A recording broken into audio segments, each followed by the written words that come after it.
Assalamualaikum warahmatullahi wabarakatuh. Salam bahagia, salam guru penggerak, bergerak, tergerak, menggerakkan.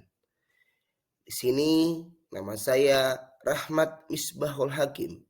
Saya dari STN Siman 1, Kecamatan Kepung, Kabupaten Kediri, Jawa Timur. Saya merupakan kelas 5-6 calon guru penggerak angkatan 7 tahun 2022. Di sini saya akan mempresentasikan materi 1.1.A.8 tentang koneksi antar materi, kesimpulan dan refleksi modul 1 pemikiran Ki Hajar Dewantara. Di sini kami mengambil dari gagasan Ki Hajar Dewantara yang bisa diterapkan di sekolahan. Yang pertama adalah mendidik yang bersumber trilogi pendidikan. Trilogi pendidikan itu yaitu yang pertama ing ngarso sung tulodo, ing madya mangun karso, dan tuturi handayani. Yang kedua, pendidik menuntun kodrat anak. Yang ketiga, pendidikan yang berpusat pada murid. Dan yang keempat, pendidikan budi pekerti. Yang kelima, belajar sambil bermain. Dan yang keenam, pendidikan yang berbasis trikon, yaitu keselarasan antara cipta, karsa, dan karya. Ada 3 pertanyaan pemantik. Yang pertama, apa yang Anda percaya tentang murid dan pembelajaran di kelas sebelum Anda mempelajari modul 1.1? Yang kedua, apa yang berubah dari pemikiran atau perilaku Anda setelah mempelajari modul ini? Dan yang ketiga, apa yang dapat segera Anda terapkan lebih baik agar kelas Anda mencerminkan pemikiran Ki Hajar Dewantara? Saya percaya dalam diri anak tumbuh menurut kodratnya sendiri. Guru hanya bisa menuntun. Anak ibarat kertas itu tidak kosong, tetapi sudah berisi tulisan yang suram. Perlu ditebalkan lagi agar jelas tulisannya. Setiap anak memiliki bakat dan potensi yang berbeda-beda antara satu dengan yang lainnya. Pembelajaran di kelas sebelum saya mempelajari modul 1.1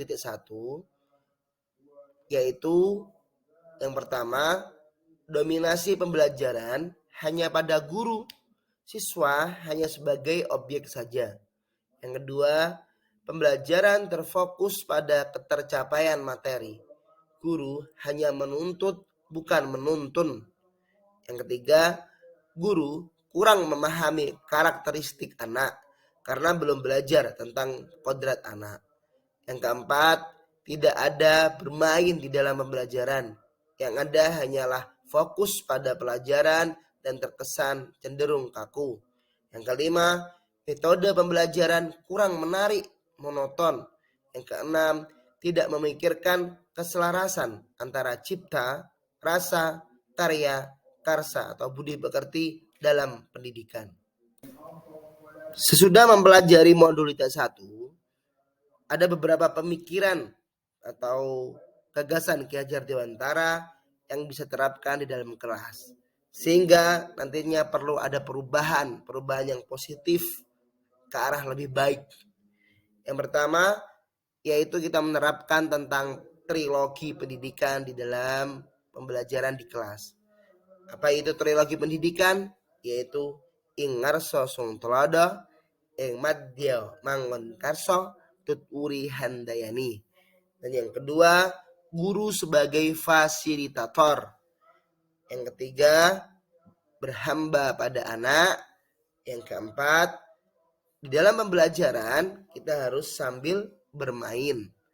Yang kelima, menuntun kodrat anak sesuai bikat, manat, dan potensi anak.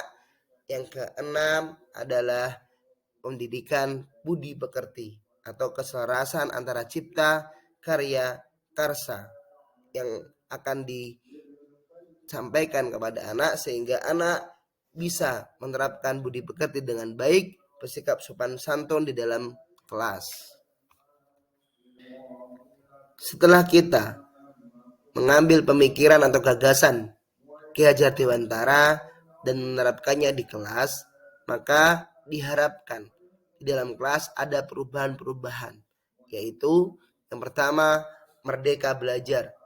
Pembelajaran dirancang sesuai dengan kebutuhan siswa. Yang kedua, sistem among atau menuntun anak. Dan yang ketiga, pembelajaran yang aktif, kreatif, inovatif, dan menyenangkan. Yang keempat, pembiasaan karakter budi pekerti, keselarasan antara cipta, rasa, karsa, dan karya.